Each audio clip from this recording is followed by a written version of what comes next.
나누라 그러지 않습니까? 조금이라도 나의 기본적인 생계와 내 가족의 생계를 기본적으로 꾸려가고 내 자녀의 교육비를 조금이나마 꾸려가면서 남아있는 혹시라도 있다면 다 나누어줘요. 교회에 헌금하시고 선교단체에 기부하시고 고아원 양로원에 나눠주시고. 아멘. 물질은 나누어야 물질을 이기는 거예요. 물질을 이기는 것은 나누어야만 이깁니다. 물질을 쌓아놓고 이길 도리가 없어요. 목사님, 뭐 나눠줄 게 없습니다.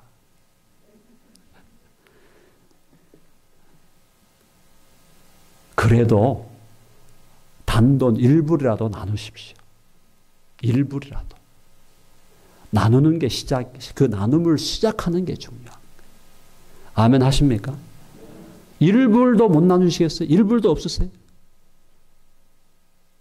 1불 없으신 분 저한테 오시면 제가 드릴게요. 1불이라도 나누시. 작은 거라도 나누기 시작할 때 물질을 이기게 되는 줄로 믿습니다. 아멘. 단 1불이라도 나누기 시작할 때 물질을 이기고, 또 교회 생활하면서 11조를 내기 시작할 때 물질을 이기고, 11조가 12조가 되고 13조가 되고 14조가 되고 나중에 가서 19조가 되고 10개 중에 9개를 다 나누고 나중에 10조까지 모든 것을 다 나누어 주고 이 땅을 떠나는 자, 그 사람이 영적으로 성장하는 사람이다 라는 것입니다. 세 번째 가치관의 변화에서 고난과 복에 대한 관점, 다른 관점을 갖는다. 한번 해봅시다. 고난과 복에 대한 바른 관점을 가지라. 무슨 말인가 하면 고난이라는 것은 다 싫어합니다. 고난 다 싫어하잖아요. 고생하는 거 싫어하고 고난 당하는 거 싫어하고 불편한 거 싫어하고 인간이 다 싫어하는데, 예수님을 믿는 사람이 되고 그 사람이 영적으로 자라나게 되면은 고난 받는 것을 막연하게 싫어하는 수준에 머무는 것이 아니라 고난을 통해서 오는 그 고난 속에 숨어 있는 하나님의 은혜와 하나님의 위로와 하나님의 능력과 하나님의 지혜를 보는 눈을 길러낸다는 거예요. 아멘 하십니까? 내가 왜 이 미국 땅에 와가지고, 내가 왜 그때 선택을 잘못해가지고, 내가 왜 이 미국 땅에 와가지고 이렇게 내가 고생하며 고난당하며 살아가는가. 이렇게 한탄하는 분들도 없지 않아 있으실 텐데, 그런 분들이 그리스도인이라면 이 고난의 길도 합력하여 선을 이루시는 줄로 믿습니다. 우리가 생각할 때, 인간적으로 볼 때 도저히 내 인생 속에서 일어나지 말았어야 할 일들이 일어났다. 예를 들어 나는 절대로 이혼하지 않기를 원했음에도 불구하고 이혼하는 일이 일어났고, 나는 절대로 내 자식과 좋은 관계로 남기를 원했음에도 불구하고 내 자식과 좋지 않은 관계로 지금도 마음 아파하고 있다 할지라도, 인간적으로 생각할 때 정말 내 삶 속에서는 일어나지 않았어야 할 일들, 수많은 일들이 있을지라도 그 고난과 고통 속에서 하나님은 우리를 빚어주시고, 하나님은 우리를 만져주시고, 하나님은 우리를 성숙해 하시고, 하나님은 우리의 지평을 넓혀주시고, 우리를 당신의 아들과 딸다운 사람들로 지금도 과거에도 빚어오셨고 지금도 빚어가고 계신다는 그 하나님을 신뢰할 때 우리는 어떤 고난도 넉넉히 이기게 되는 줄로 믿습니다. 제가 2007년, 8년 전에 제가 위암에 걸렸다는 말 아닙니까? 제 동생 정광욱 전도사하고 제가 안 닮았지 않습니까? 오늘 DNA를 검사하자 그래서 제가 놀랐는데, 제가 위암 수술 받기 전에는 정광욱 전도사만큼 퉁퉁했어요. 그때는 비슷하다 그러더라고요. 근데 지금 위암 수술하고 위장의 80%가 나갔단 말입니다. 그러니까 이렇게 홀쭉해졌지 않습니까? 그러니까 동생을 만나고 같이 둘이 있어도 동생하고 안 닮았다 그런단 말이죠. 자, 제가 그 얘기를 드리는 건 뭐냐면 암에 걸려가지고 위장 수술을 제가 80%로 위장을 다 잘라내고 5년간 제가 회복되는데 너무 힘들었어요. 얼마나 힘들었는지 몰라요. 아마 그거 수술 안 해본 사람 모릅니다. 물론 이제 제가 키모도 안 하고 레디에이션도 안 했기 때문에 정말 감사하게 수술하느라 끝났으니까 저는 너무나 감사한데 그 고난 속에서 하나님은 저를 더 뜨겁게 만나 주시더라는 거예요. 그 고통 속에서 하나님은 저를 빚어주시더라는 거예요. 하나님을 더 사랑하게 하시고 내게 있는 인간적인 욕심을 다 버리게 하시고 위암 수술 이후에 5년간의 그 아픈 과정을 통해서 주님은 저를 새롭게 빚어주시더라는 겁니다. 여러분의 인생에 도대체 어떤 어려움들이 있습니까? 말할 수 없는 고통과 고난, 눈물 범벅이 되고 잠 못 이루는 밤이 연속이 된다 해도 그 모든 고난 속에서 주님의 거룩하신 뜻이 이루어지고 여러분들을 더 하나님께서 거룩한 딸들로 아들들로 만들어 가시는 하나님의 불굴의 의지와 불굴의 뜻이 성취되는 줄로 믿고 고난을 새롭게 보는 여러분 되시기를 바랍니다. 복에 대한 관점이 또 달라지는 거예요. 옛날에는 복 그러면 전부 뭡니까? 건강의 복, 물질의 복, 번영의 복, 성공의 복, 사업이 잘 돼야 되고 자녀들이 좋은 대학 가야 되고 내가 건강해야 되고 자꾸 이런 것만 복으로 생각하는데 아니지. 우리의 믿음이 자라게 되면 복에 대한 관점이 달라지는 거예요. 아, 고난 속에서도 복이 있구나. 아, 일이 잘 안 되는 것 같아도 복이 있구나. 가난과 어려움 속에서도 하나님의 은혜를 감사할 수 있게 됩니다.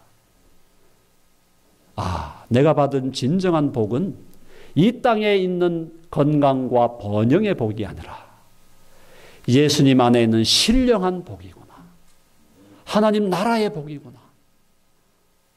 내가 하나님의 아들이 되었고 딸이 되었고 예수님의 신부가 되었다는 복이구나. 창세전에 나를 예정하셔서 하나님의 아들들과 딸들이 되게 하신 그 하나님의 예정과 선택의 복이구나. 예수 그리스도의 보혈로 우리의 모든 죄를 씻어주시는 그 죄사함의 복이구나. 어리석은 우리들에게 우리 안에 오셔서 자리하시고 내 안에 내주하신 성령이 나를 인치시고 내가 완전히 구원받는 그날, 영화되는 그날까지 나를 지금도 성화시켜 가시고 지금도 나를 이끌어 가시는 그것이 하나님의 주신 복이구나. 이걸 깨닫게 되면 복에 대한 눈이 달라진다. 이 말이에요. 그것이 바로 저와 여러분이 영적으로 자라나는 것을 뜻한다라는 것입니다. 여러분의 가치관이 변화되기를 간절히 바랍니다. 마지막 무엇이 변하느냐 한번 해봅시다. 성품의 변화가 있어야 한다. 해봅시다. 다 같이 성품의 변화가 있어야 한다. 우리의 믿음이 영적으로 자라난다. 영적으로 성숙한다. 성장한다는 것은 그 사람의 첫 번째가 뭐라 그랬죠? 정체성이 바뀐다 그랬죠. 내가 하나님의 아들이고 딸이고 예수님의 신부라는 정체성, 그게 강해진다는 것. 두 번째는 가치관이 바뀐다 그랬습니다. 자기 중심에서 하나님 중심으로, 물질 중심에서 하나님 나라 중심으로 고난과 복에 대한 성경적인 관점을 가지게 된다. 세 번째가 바로 성품의, 그 정체성이 바뀌고 가치관이 바뀌면 그 사람의 성품이 반드시 달라지게 되어 있습니다. 왜 성품이 안 바뀌냐? 그러니까 이런 얘기를 하잖아요. 심리학에서나 뭐 정신의학에서. 성격은 안 바뀝니다. 천성은 타고나는 건데 그게 어떻게 바뀌냐? 습관은 바뀌지만, 습관은 조금 바꿀 수 있겠지만 성격, 성품은 안 바뀐다고. 그걸 우리가 뭐라 그래야 됩니까? 그거 모르는 소리요. 그렇게 하셔야 되는 거예요. 모르는 소리죠. 워낙 사람이 안 바뀌니까, 사람의 성품과 성격이 안 바뀌니까 심리학에서 정신의학에서 사람은 안 바뀐다는 거 아니에요. 그런데 성경은 바뀐다 그러거든요. 바뀐다, 이게. 성품이 바뀐다. 옛날에는 막 다혈질입니다. 조금만 건드려도 화를 내고. 자기가 죽고 못 살아가지고 정말 사랑해가지고 만난 아내인데 아내를 귀엽게 생각하고 이 못난 나와 이렇게 몇십 년간 살아주는 내 아내를 보니까 너무 감사하고 데리고 와서 제대로 호강 한번 못 시키고 고생만 시킨 이 아내를 그래도 내가 좋다고 내가 남편이라고 나를 따라오는 이 아내를 내가 정말 사랑해 주지도 못할 망정 조금 바가지 긁는다고 획 해가지고 건방진 뭐 얘기하면서 막 눌러가지고 아내를 그냥 길을 못 살리게 하고 말이죠. 그 정상이 아닙니다. 그런 사람들은. 회개 많이 하셔야 돼요. 근데 그런 사람의 성격이 어떻게 바뀌냐, 성품이 어떻게 바뀌냐 하면은 하나님 안에서 자기 정체성을 발견하면은 바뀌게 돼 있는 거예요. 화낼 일이 없어요. 아멘? 한번 해봅시다. 화낼 일이 없다. 화낼 일이 뭐가 있습니까? 예수 믿는 사람. 예수 믿는 사람이 화낼 일이 한 가지가 있다면 불의를 보고는 화를 내야 되겠지. 누구가 불의를 당한다. 누가 불의를 당한다. 그러면 화를 내야지. 10대 청소년들이 잡혀가가지고 인신매매를 당하고 그 10대 청소년들이 사람들의 성적인 놀이기가 되고 있는 사실을 보면 의분이 일어나야죠. 이것들을 그냥 그런 게 아니고 아내가 조금 바가지 긁었다고 팍 화를 내면서 그런 사람 여기 많으시죠? 회개하셔야 돼요. 회개하셔야 돼요. 아내에게 화낼 일이 뭐가 있습니까 도대체? 아내한테 화내시는 분, 지금도 화내고 계신 분들은 회개 많이 해야 돼요. 눈물 한 3일간 흘려야 돼. 3일간 흘려가 되겠나? 한 일주일 흘려야 되지. 정체성이 변화되고 가치관이 변화되면 화낼 일이 없어집니다. 그러니까 성품이 바뀌겠습니까? 안 바뀌겠습니까? 바뀌게 되는 거예요. 화낼 일이 뭐가 있습니까 도대체? 참을성이 없던 사람이요. 만만디가 되는 거예요. 만만디. 빨리빨리가 아니라 만만디가 되는 거예요. 그러니까 처음에는 뭐 조금도 참지를 못해요. 그냥 아내가 화장한다고 조금 늦었단 말이에요. 왜 이렇게 늦어? 막 소리를 지르고 그러던 사람이 조금 늦게 오더라도 아유 뭐 예쁘게 하고 가야지. 아멘? 마음이 넓어지는 거예요. 마음이. 참고 인내하게 되고요. 냉혈인간이에요. 사랑이 없어요. 사랑이라고는 도저히 눈꽃만큼도 찾을 수 없는 사람이었는데 이 냉혈인간이 말이죠. 예수님 안에서 정체성이 변화되고 가치관이 바뀌면 언젠가 모르게 막 따뜻한 사람이 되고요. 막 관심을 막 주고요. 냉랭했던 사람이 뜨거운 사람으로 바뀐단 말입니다. 그것이 영적으로 자라나는데 성품이 바뀐다는 것을 성경은 뭐라고 말씀하고 있느냐?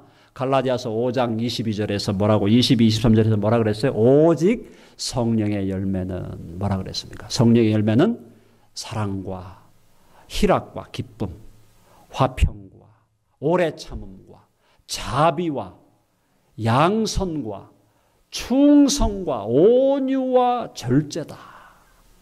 이 9가지 성령의 열매가 성품에 맺어지고 성품에 맺어진 9가지 열매가 삶으로 나타날 때 행동이 바뀌어지는 거다 이 말이죠.